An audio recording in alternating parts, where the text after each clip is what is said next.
What is going on in Bolivia? Violence and chaos in the capital, a recently elected president forced to take a massive pay cut, and a whole lot of anger. With rising levels of inflation and economic turmoil, can this government survive? And is Bolivia now on the brink of collapse? Here's the breakdown.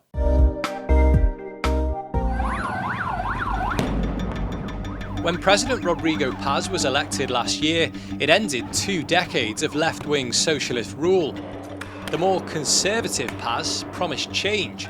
After years of alleged corruption and a failing economy, Bolivians wanted change too. 6 months later, though, they want him out. Resign or we will kick you out. You only have 2 options. We do not want dialogue or anything. We only want the resignation of the president. He leaves the good way or he leaves with social upheaval.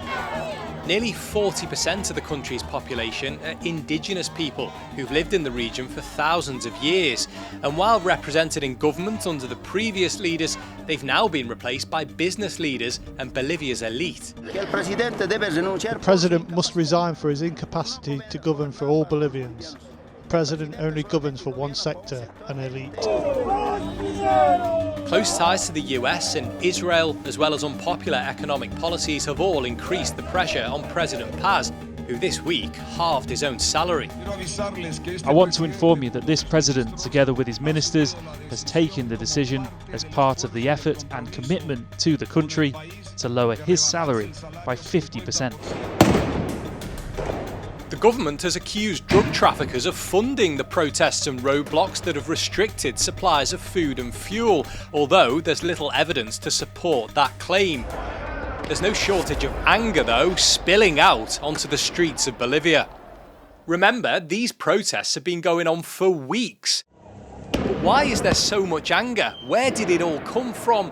And where could it all end? To help answer those questions, we need to dig a little bit deeper. So I'm going to bring in Dr. Enrique Castanon Ballivian. He's a lecturer who specialises in Latin America. Thanks for joining us, Enrique. Can I start by asking you why this is happening, the situation in Bolivia?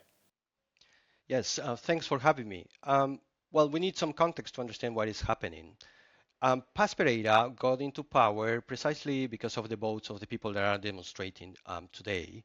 So the context is that he actually won the election with a centrist ticket, a non-racist, you could say, ticket that promised a change from the previous left-wing government of the MAS because people were ready for something different. So Paz was very skillful in sort of creating this centrist ticket. There were some very important measures. One was he picked Edmond Lara as vice president. Edmond Lara is a former police officer who actually came from this background of popular classes. He came to prominence because of his campaigning against corruption. And in a way, Lara was this organic link with the popular masses in the country. So that was a very smart move by Paz. Paz also strategically went and campaigned in rural areas, in places where the previous mass vote was very strong. And as a result of that, when you analyze the data, it is very clear that the vast majority of the vote that used to go to Evo Morales and to the Mass Party went for Paz this time around. Now, the problem is, once in power, Paz abandoned that agenda completely, very radically, and from day one. You mentioned that Paz changed his position, so he campaigned in one way, then he was elected, and then he's changed his stance. Was there any sign that that might happen, or was that a total surprise?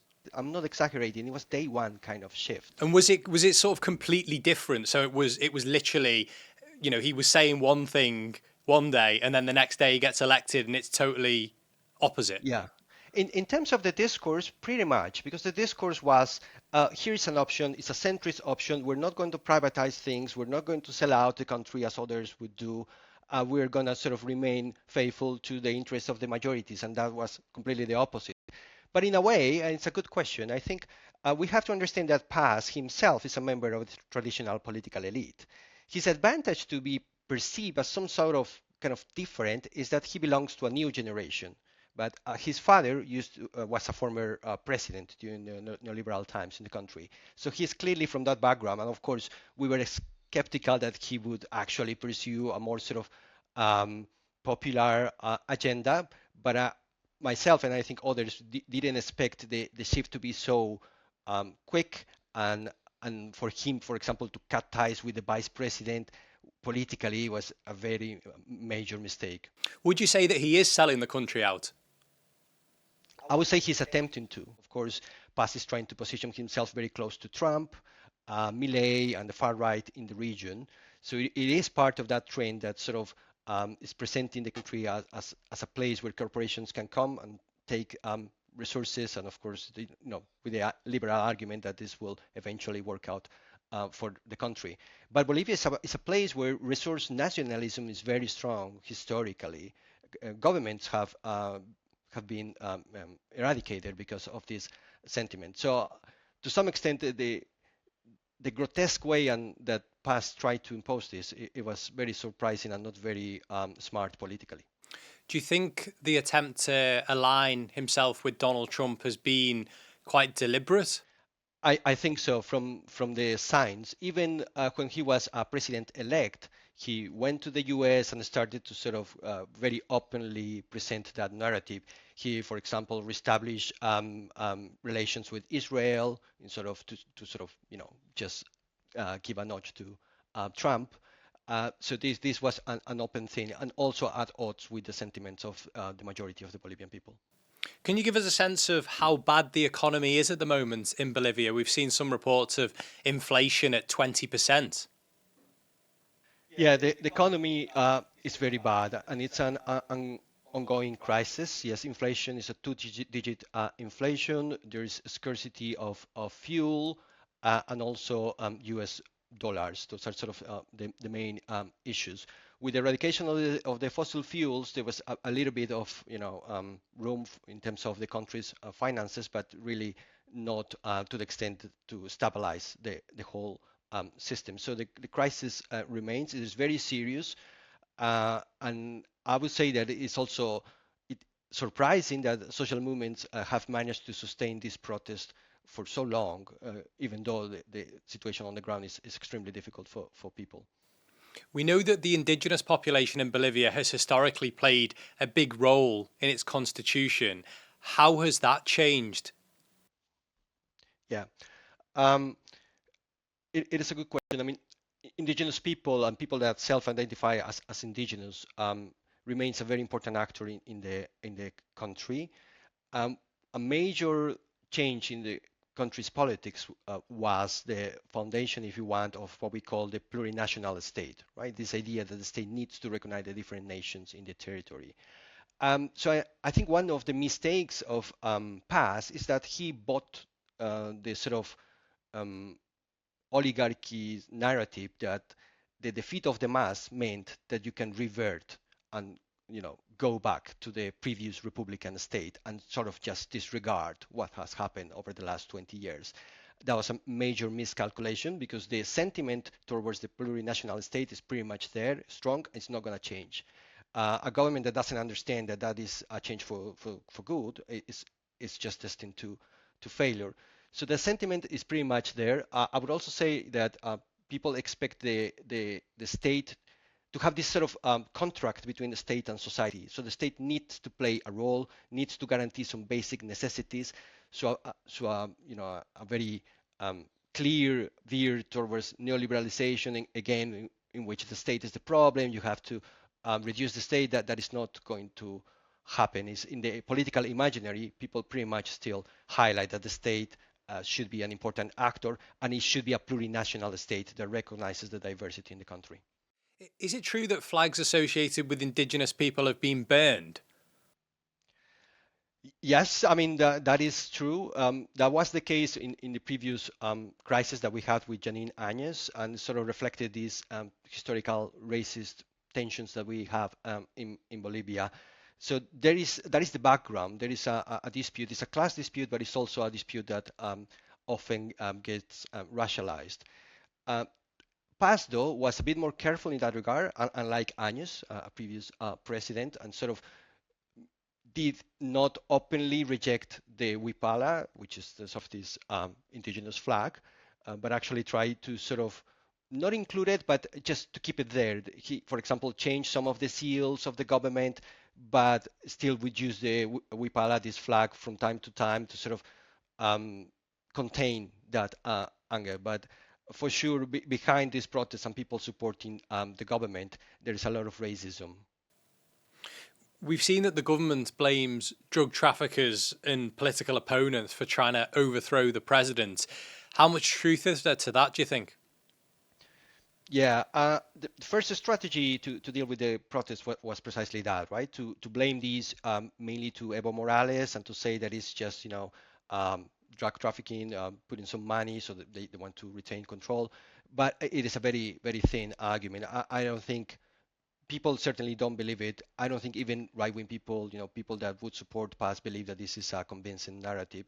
It is clearly something that is not working as it used to. How do you feel personally when you see what's going on in Bolivia? Well, that's a difficult question. Of course, all my family is there. I have lots of friends, and I understand that the situation is very complicated. It is an open question if this Paz is going to survive this, and if he does, I think he will emerge very, very weak. Um, the land of the lead and the oligarchy in the country is pushing for a harsh kind of um, management of the crisis, to use force to deal with the protests. So I'm very afraid that violence might erupt as a result of that strategy.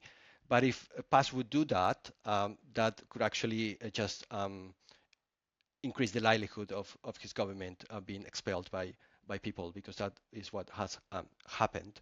So I'm worried about violence that I think is likely to happen in the weeks that follows. On on the other hand, I suppose on a hopeful note, again, as I said, I'm also surprised at the capacity of Bolivian peoples, the miners, the peasants, indigenous peoples, to organize, to mobilize, to take the streets, and to sort of defend the interests of the country. If you don't mind me asking, how is your family doing over there at the moment?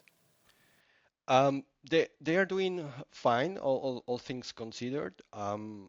They were able to sort of secure essential food for some time. So in that regard, that is something there. But of course, very anxious, as you would understand, and the uncertainty of knowing what's going to happen is also hitting them. And of course, being in London for me is also a very difficult situation. But apart from family experiences, I think as a society it's a difficult moment, but it's a moment that at the same time, as I said, shows that Bolivia has retains this capacity of mobilization. One challenge for the protests, though, is that there's still no clear economic or alternative project for the country that could be used in a future election or a clear leadership for this side of politics in the country at the moment. With President Paz taking a pay cut of 50%, I mean, it's quite dramatic, isn't it? Do you think that is a sign of how weak he knows he is now? Completely. I think it's a desperate kind of action. People demanded that to happen, but that was, I think, 4 months ago, 5 months ago. So it's pretty much very late for that to happen at this stage, but it's clearly a sign that he's running out of options.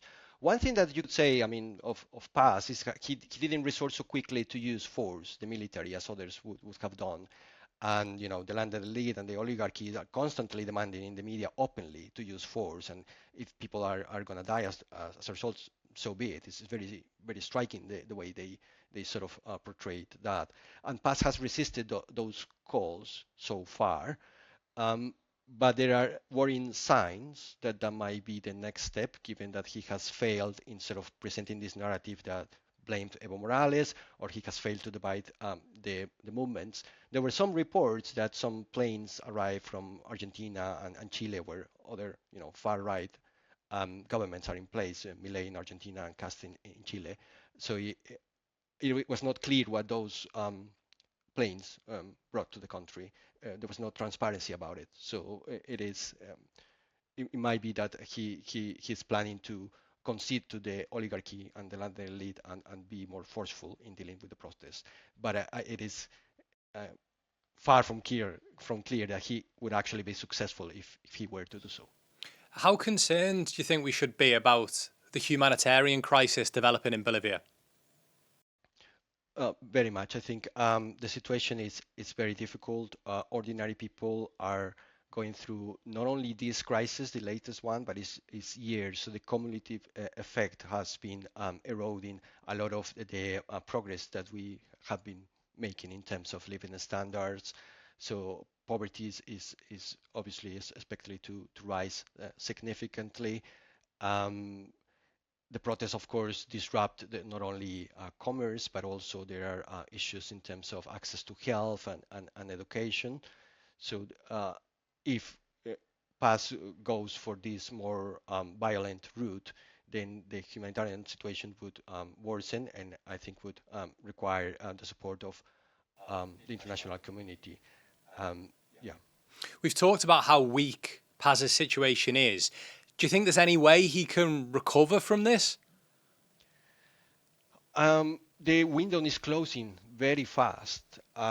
He announced, I think a week ago, the first changes to the cabinet, and one would thought, okay, he was going to make some concessions and include, members of the cabinet coming from the popular sectors, as was the case with the Basque government, for example, something that legitimized the previous government, although not necessarily the Basque government pursued the interests of those people, but nevertheless, it was there as sort of sign of the plurinational state in which, regardless of your background, you can actually get to those positions. But he didn't do that. He sort of changed some ministers, but just brought people that come in from the same side of politics and the same privileged background. So it seems to me that this last attempt to cut his salary is a desperation sort of move, and I don't. The only thing that might help him to survive this crisis is, as I said, the lack of a project that the popular sectors could support. So even though he survived this, he might. I think it's highly unlikely he will finish his term in office. So you don't necessarily think there's a viable alternative for people to get behind at the moment?